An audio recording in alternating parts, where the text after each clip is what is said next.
Eu não sei como é pra você, mas pra mim, tirando os amigurumis, sempre quando eu vou treinar outra técnica, né, geralmente é por hobby, e aí acaba acontecendo uma coisa que é eu ficar presa, muito presa, às referências, realmente copiando o trabalho de outra pessoa. Porque é realmente um momento de hobby, de estudo pra mim, eu não tenho muita intenção de trabalho com aquilo ali que eu tô fazendo, e muitas vezes isso é usado pra você praticar, para treinar, para aprender uma técnica que você ainda não domina. E fazendo um paralelo até com os próprios amigurumis, né?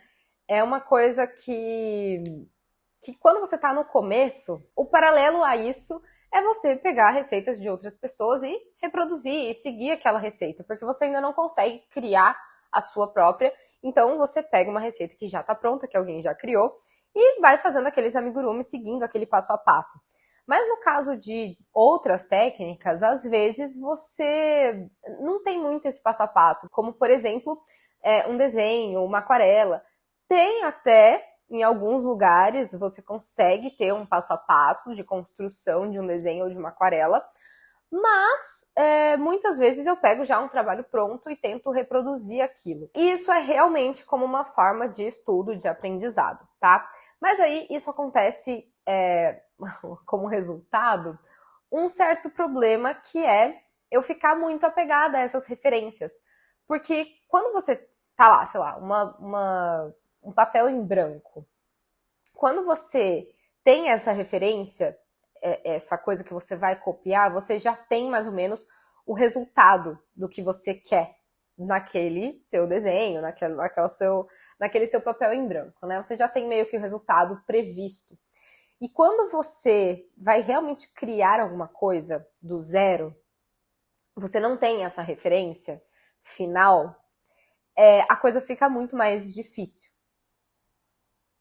Porque você simplesmente, assim, tem, primeiro, infinitas possibilidades do que você pode criar, do que pode sair dali, e também adiciona o fator muito mais forte de imprevisibilidade, né? Você não sabe exatamente como vai sair o resultado final daquilo ali. Principalmente se você ainda não domina muito a técnica, se é uma coisa nova para você. Então, às vezes, você está criando alguma coisa, e pode até ser em uma técnica que você conheça bem, tá? Mas você tem a ideia de algo que você quer criar, às vezes você tem até um sketch ali, um rascunho, mas você não tem como saber com certeza como aquela ideia, principalmente as ideias mais diferentes, assim, como ela vai realmente se transformar no final. E quando é uma técnica que você não domina, você tá ainda mais fora da sua zona de conforto. Eu acho que a insegurança é normal bater, né? E a gente fica inseguro mesmo. E desapegar dessas referências é algo difícil a ser feito. Mas aí também, refletindo sobre isso, eu tô com uma vontade em mim de tentar cada vez mais explorar, sem muitas regras, sem muitas referências, sem muitas expectativas, inclusive, realmente explorar, experimentar outras coisas, tanto no amigurumi quanto fora dele. E juntando esse pensamento com as mudanças que a gente fez aqui em casa, da reforma, se você não sabe, tem uma série aí do Diário de Reforma, das mudanças que a gente fez por aqui. E juntando essa minha reflexão, essa minha vontade de desapegar das referências com essa questão da reforma, eu decidi fazer uma mini reforma nos quadros que eu tinha por aqui. Quando nós mudamos para esse apartamento aqui, a ideia era a decoração ser muito simples, ser clean, ser meio que preto e branco. A gente não tinha muita coisa, então era meio que o jeito que foi ficando. E o Guilherme tem, assim, um estilo muito mais neutro do que eu, muito mais discreto, mais minimalista. Então eu fui indo no flow, assim, dessa pegada. Só que chegou num ponto em que a gente tava, na verdade, muito querendo mudanças em casa. A gente não tava mais aguentando a forma como as coisas estavam. Tinham coisas que realmente estavam precisando de mudança, de reforma, né? Melhorias. Então a gente pegou para fazer várias coisas ao mesmo tempo e deu uma, assim, renovada no ar da casa. E uma das coisas que eu quis também de decoração foi reformar esses quadros. Esses quadros eram telas que não sei por qual motivo Eu tinha na casa da minha mãe. Não sei nem se eram minhas, eu acho que não, acho que era da minha mãe. Sei lá de onde surgiu isso.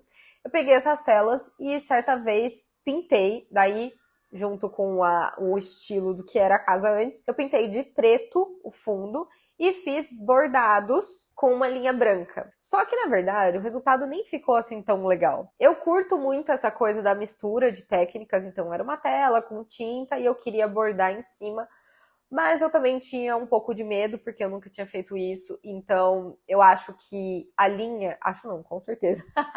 A linha ficou muito fina, então os traços não ficaram muito bonitos assim. Então, um quadro era de uma taça de café desenhada ali, e o outro tinha uma frase.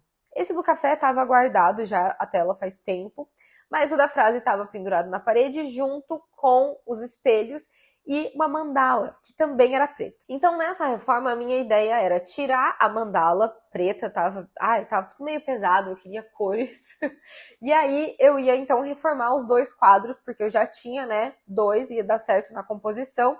Então, eu reformei os dois. E eu queria uma coisa meio abstrata, eu peguei inspirações no Pinterest, de novo, né, referências, mas dessa vez eu não queria copiar, né, eu queria realmente deixar fluir, até por ser uma pintura mais abstrata, eu acho que isso é um pouco mais fácil, porque você não tem muito, assim, um resultado perfeito desejado, mas eu sei, e é justamente por isso que eu queria compartilhar isso aqui, que se fosse antes, eu teria pego, mesmo que fosse uma pintura ali mais abstrata, e eu teria tentado copiar pelo menos o rumo geral de alguma dessas obras. Mais ou menos uma paleta de cores, eu iria me inspirar, tentar fazer igual, ou então aonde colocar cada pitada de cor, cada elemento diferente, para ter até um balanço ali de cores, equilíbrio nessa tela, mas eu não queria fazer isso naquele momento. E pode parecer uma coisa muito boba, muito pequena, mas foi um passo muito importante para mim, meio que representou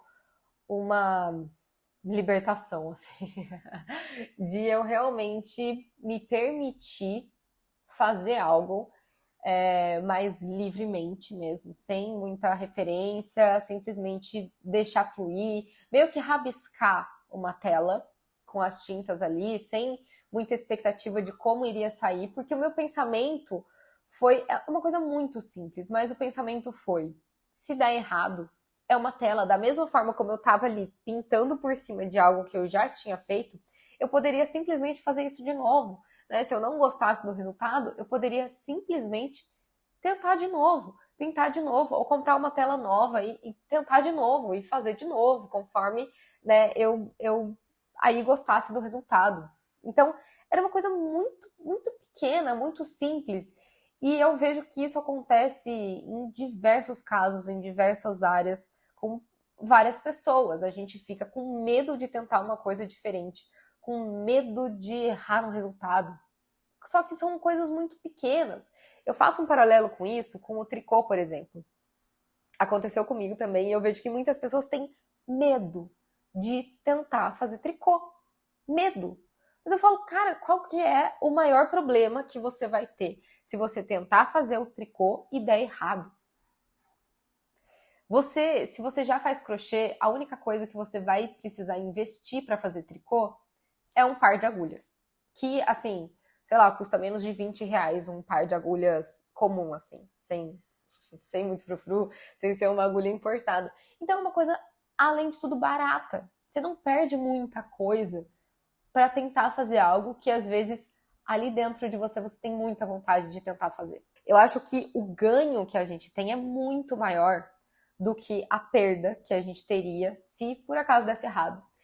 Porque se der certo, nossa, é muito libertador. Então, assim, às vezes os nossos medos artísticos, né? Pode ser, no seu caso, aprender um hobby novo. Para mim, é realmente estar sendo uma libertação mais artística mesmo, de me expressar, de criar coisas novas e diferentes, que eu não sei se as pessoas vão gostar ou não, mas às vezes muitas vezes, esses nossos medos são muito pequenos, são muito bobos, que se a gente parar para racionalizar, não fazem sentido. Então, talvez isso possa fazer sentido para você daí também. No caso de uma marca, como é inclusive o meu caso, é, eu acho que o público ele importa, sim, afinal a gente tenta vender né, o nosso produto para as pessoas também, mas eu cheguei a um ponto em que eu tô sentindo essa necessidade de novas expressões. Toda essa preocupação de se as pessoas vão gostar ou não acaba fazendo com que a gente fique preso em fazer o que nós achamos que as pessoas vão gostar. E isso é um perigo, porque provavelmente você vai acabar caindo naquela, naquela, naquele grupo de pessoas que tá fazendo o que todo mundo faz. Porque a gente tem essa ideia de que se todo mundo tá fazendo, provavelmente é isso que tá dando certo, é isso que as pessoas querem, e aí então eu vou fazer isso também. A gente acaba fazendo uma coisa meio que automática de seguir todo mundo, que todo mundo tá fazendo. Mas na verdade, muitas vezes o destaque de alguém vem justamente por fazer algo diferente da nossa bolha. E no fim, o que está sendo mais importante para mim é que eu acho que seguir esse flow do mercado, todo mundo fazendo a mesma coisa, acaba criando uma certa angústia quando a gente tem ideias diferentes, quando a gente tem vontade de criar coisas diferentes e acaba não fazendo isso por essa ideia que a gente tem de que dessa incerteza que a gente tem, na verdade, que é real, se as pessoas vão gostar ou não, né? E a gente só sabe se vão gostar ou não realmente fazendo aquilo, né? Só que, óbvio, a gente precisa de energia, de tempo para colocar as coisas em prática. Então, eu entendo que a gente precisa escolher nossas batalhas, precisa escolher aonde colocar o nosso tempo. Mas, hoje, para mim, está sendo muito importante tirar um certo tempo para explorar mais outras coisas e eu espero que esse ano seja mais assim. Eu já estou com planos para fazer isso. Realmente eu não sei como vai ser, nem sei se vou vender isso ou não, mas eu tô sentindo essa minha vontade de explorar outras coisas. E eu queria contar essa história para vocês porque essa dupla de quadros para mim foi assim o pontapé, sabe? Foi o início de algo para mim, de realmente me libertar um pouco, tanto de referências quanto de expectativas. Esse aqui foi o primeiro monólogo, um novo quadro aqui do canal, com as minhas reflexões, ideias que eu gosto de compartilhar com vocês, e eu espero que, não sei, talvez possa ser útil para vocês também, e quem sabe esse monólogo se transforme em uma conversa, se você quiser entrar no assunto também. Um beijo e até a próxima!